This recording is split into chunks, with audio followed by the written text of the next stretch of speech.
On LinkedIn, all roads lead, sooner or later, to your profile.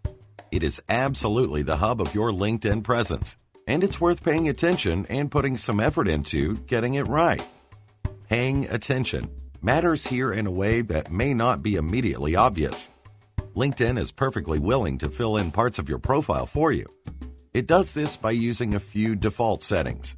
However, those defaults may not give you the results you want.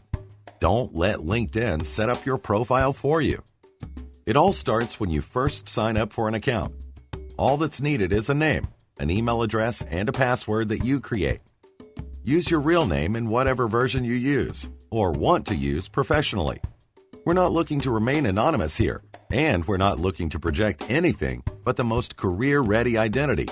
If your name is Alexander Hamilton, don't avoid the full 4-syllable version just because your friends and loved ones never call you Alexander. Be especially careful to follow this advice if your friends know you as A-Dog or Hot Pants in your everyday life. LinkedIn also wants to know your zip code, largely so it can suggest connections to people in your general area, a topic we'll consider in another installment. Again, you want to be known. You're not creating some kind of burner account, one of those anonymous identities that lets you post outrageous comments without revealing your secret identity. On LinkedIn, revealing your identity is the whole point, and that's why you want to control the identity you do reveal. You want it to speak as eloquently as it can on your behalf. Next, the site wants you to pick a status, and your choices are limited to employed, job seeker, and student. A limitation that, if you had any doubt, is further evidence of the fact that LinkedIn restricts its focus to the purely professional world. You can't create a whole new status. To LinkedIn, you can only be one of 3 things: working, looking for work, or learning. You'll get the chance to tell the world that you're the world's biggest fan of the Cleveland Browns later in the process, if you insist. At this point, we get to something that, along with your name, will go directly to your profile: your job title. In your profile, LinkedIn will take that job title and add it immediately below your name, where it becomes what's called your LinkedIn headline. That job title alone, however, may not be the best use of some prime real estate on your profile page. Don't despair, though, because there's good news, and it comes in the form of an Edit Profile button that will always be there for you. You can change any part of your profile, including the headline, now and at any point in the future. For now, consider a headline that goes beyond the basics. In particular, work towards something that makes people want to know more, so that they'll look more closely at the rest of your profile, or towards something that answers the question, so what? There's more to say about headlines, especially about the use of keywords. For now, consider the difference between 2 possibilities. SEO Manager, Jones & Jones Incorporated. White hat SEO specialist with a unique and proven approach yielding 3-month traffic increases of 30% or more. You only have 120 characters to work with, but you can do a lot with a few well-chosen words. Remember, you can always use your job title as a placeholder for now. You don't have to come up with the perfect headline immediately. You can simply move along and follow the rest of LinkedIn's built-in steps. LinkedIn will walk you through your employment history, one job at a time, and your educational background.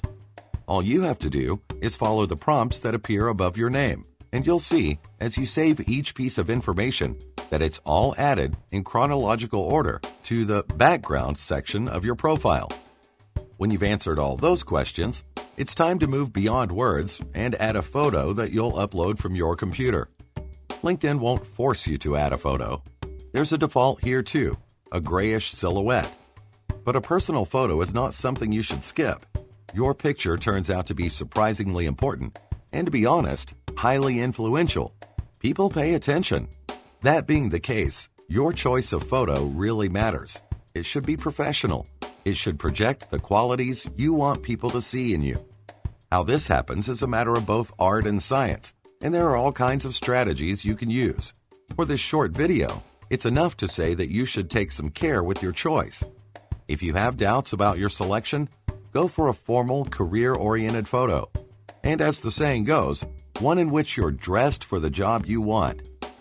Now that you have your background fleshed out, you'll get the chance to list your skills and expertise.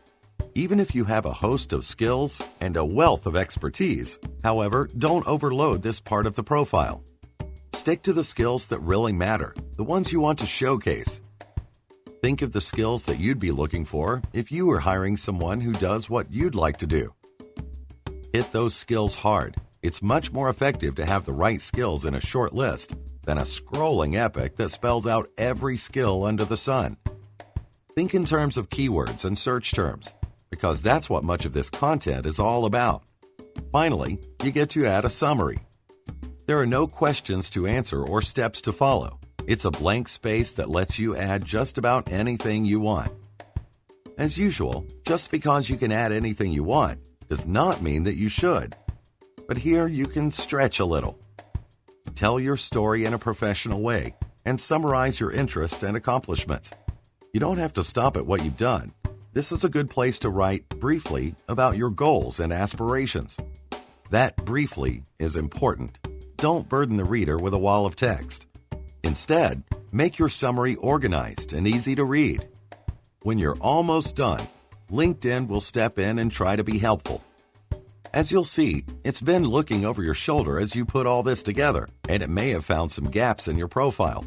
It will offer suggestions, and they're often helpful. You may benefit from a reminder that there's content you hadn't thought to add.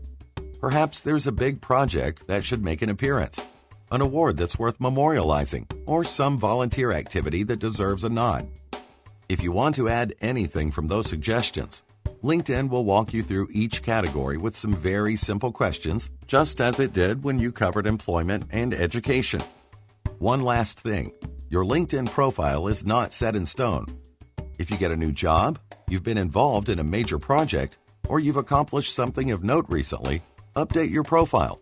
If nothing else, a profile that's current says that your career involvement is also current, that you're engaged and interested in your working life, and that you're not just coasting along on automatic pilot. When your profile hasn't been touched in years, those qualities are not so evident. There's a lot more to LinkedIn than your profile, of course, but without question, this is the place that starts putting LinkedIn to work.